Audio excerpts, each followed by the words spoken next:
5-10 মিনিটের মধ্যে বাড়ি ঢুকবো। এবার একটু একটু কষ্ট হচ্ছে বন্ধুরা। চলো, যদি ভিডিওটা এরপর কন্টিনিউ করতে পারি করবো, এডিট করে দেখবো কতটা বড় হয়েছে। যদি না পারি তো এখানেই শেষ করবো। তাহলে তোমরা আমাকে একটু সাপোর্ট করো বন্ধুরা, একটু আমার পাশে। আর জানো বন্ধুরা, আমি ভাবতেই পারিনি আমি এক হাতে সাইকেল চাইলে এক হাতে ব্লগ করবো আর সেটা তোমাদের সঙ্গে শেয়ার করতে পারবো। আজকে যেন ভগবান রাস্তাটা আমার জন্যই ফাঁকা রেখেছে। এত ফাঁকা রাস্তা কিন্তু থাকে না। যেমন আমাদের এদিকে আমি ফাঁকা পেয়েছি আর একটুও ভয় লাগেনি। সুন্দর যে এতটা রাস্তা, যে রাস্তায় আমি সবসময় বাইকে যাই, টোটোতে যাই, সেই রাস্তাগুলো আমি একা একা যে কীভাবে এলাম স্বয়ং ভগবান হয়তো নিয়ে গেছেন আর নিয়ে এসেছেন। তারপর দেখো বাড়িতে চলে এসেছি। এসে আর ইচ্ছা করছিল না, কিন্তু নারুপুকে আজকে কম্পিউটারটা কমপ্লিট করাতেই হবে। সকালবেলা একটা চ্যাপ্টার করিয়েছি আর এখন আর একটা চ্যাপ্টার করাচ্ছি, কারণ এর পরের দিনে আর একদিন ম্যাথ আছে, একদিন বেঙ্গলি করাতে হবে, একদিন ল্যাঙ্গুয়েজ, একদিন লিটারেচার। হাতে আর বলছি না 4-5 দিন আছে। এই 4-5 দিনে আমাকে পুরো চ্যাপ্টারটা কমপ্লিট রাখতে হবে, যাতে ও পরীক্ষাটা ঠিকঠাকভাবে দিতে পারে। চল এবার রান্না শুরু করি।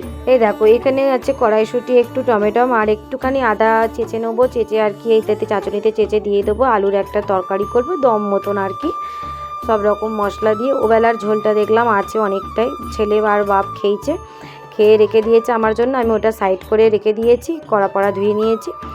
আর এই ঝোলটা আবার তরকারিটা করছি, কারণ ওটা দিয়ে তো আর এই কচুরিগুলো ওরা খেতে পারবে না। তাই বাবান বলছে মা সকালেটা ভালো খেয়েছিলাম, কিন্তু এখন একটু কষা কষা আলুর দম দিয়ে। আচ্ছা বাবা, কষা কষা আলুর দম দিয়েই তোমাকে করে দেওয়া হবে। তো যাই হোক, ওদেরও মনে রাখার চেষ্টা করি রান্নাগুলো। তাই এখনও পর্যন্ত পায়েসটা করে উঠতে পারিনি। গুড়ের পায়েসটাও এনে পড়ে আছে, মানে গুড়টা এনে পড়ে আছে। এই যে দেখো, মেয়েকে বলছি লেখো, আর এদিকে আমি ময়দাটা মেখে নিচ্ছি, ওদিকে আলুর দম বসিয়ে দিয়েছি। আমার কিন্তু আজ শরীর চলছে না বন্ধুরা, কিন্তু কি করব, ওই যে কাউকে আমি না করতে পারি না, সবার জন্য সব কিছু। আমি যখন একসাথে শ্বশুরবাড়িতে থেকেছি তখনও সবটা সামলেছি, যখন শ্বশুরবাড়ি থেকে চলে গিয়ে আলাদা থেকেছি তখনও আমি সেখান থেকে দৌড়ে দৌড়ে এসে আমার শ্বশুর শাশুড়ির জন্য পিঠে বানানো, এই কচুরি বানানো, দম বানানো সব করেছি। আমি কখনোই আজ পর্যন্ত আমার যতটুকু বয়স হয়েছে আমি কখনোই নিজের ইচ্ছার দাম দিতে পারি না। আমি শুধু সবার জন্য পরিবারে করেছি, জানি এটাই পরিবার, এটাই ভালোবাসা। তবুও আমার যে ভালো লাগা মন্দ লাগা সেটা যেন তো কেউ দাম দেয় না। তো যাই হোক, এখন দেখো রূপুকে একটা করে লেখা দিচ্ছি আর হয়ে গেছে। আর ও তো এই শুরু করে দিয়েছে সারাক্ষণ এই একটা লুচি বানিয়ে খালি ওই লুচিটা নিয়েই পড়ে আছে। পরীক্ষা আর 4-5 দিন বাকি আছে। এত পড়ানোর পরেও একটুও পড়ায় নেগলিজেন্সি করি না, তাও ইনকমপ্লিট হয়ে আছে। মানে এত বড় সিলেবাস ওর কাছে তো বড়, বলো ও বাচ্চা মানুষ, ও কি আর আমাদের মতন পারবে একদিনে সব রেডি করতে? এবার আমার ওপর চাপ পড়ে যাচ্ছে। এই যে রান্না সারা শীতে করতে পারিনি, কচুরি মেখে ফেলেছি, ময়দা পুর রেডি করা আছে, আজকে 4 দিন হলো।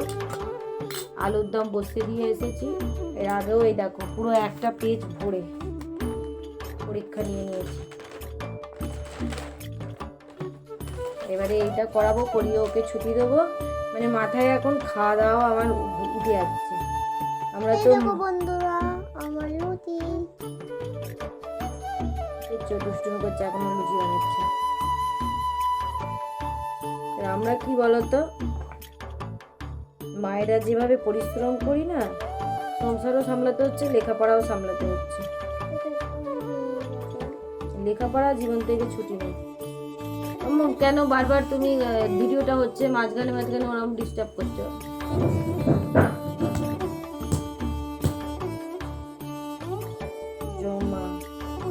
এত বাংলার বড় সিলেবাস, আমার মাথার ওপর দিয়ে যাচ্ছে। মানে কোমরে যন্ত্রণায় অজস্র ফেটে যাচ্ছে, বসতে পারছি না। আবার এদিকে মাথাও যন্ত্রণা দিচ্ছে। দেখো এখানে তেল গরম করতে দিলাম, যেখানে আলুর দম কষা কষা হয়ে গেছে, একটু জলটা বেশি মরে গেছে। আর এখানে পুরগুলো ভরে ফেলেছি, এখনও ময়দা মাখা আছে। কতটা কি খাই দেখি, দেখো এখানে কি আছে দেখাই, যে এখনো এতটা পুর আছে। তো চলে এলাম রান্নাঘরে লুচিগুলো করতে, মানে কচুরিগুলো করতে, করে ওদেরকে গরম গরম দিয়ে দিই। বর বলছিল যে আর করতে হবে না, কারণ ও তো বুঝতে পারছে আমার কষ্ট হচ্ছে, রাগ করছিল এরমভাবে গেছি এসেছি বলে। কিন্তু কি করব, যে বাবা মার জন্য এত কিছু মানে বড় হয়েছি, তারা এত কষ্ট করেছে, বিয়েটা দিয়েছে, তার জন্য আমি অন্য পরিবারকে ভালো রাখতে পেরেছি। তাকে যতটুকু আমাকে ভগবান দিয়েছে ক্ষমতা, আমি ততটুকুই করার চেষ্টা করলাম। এরপর ওপরওয়ালা তো দেখো এখানে রেডি হয়ে গেছে। তাহলে আজকের ভিডিওটা কেমন লাগলো জানিও। আজকে এখন বাবানকে দিয়ে দিই খেতে, আর দেখা হবে আবার একটু নেক্সট ভিডিওতে। তবে তোমরা একটু নয়েজ আসতে পারে, বাইরে খুব চেঁচামেচি হচ্ছে কারোদের একটা, সেই নয়েজটা এখানে ঢুকে পড়েছে। তাহলে চলো আজকে এই পর্যন্ত, টাটা বন্ধুরা।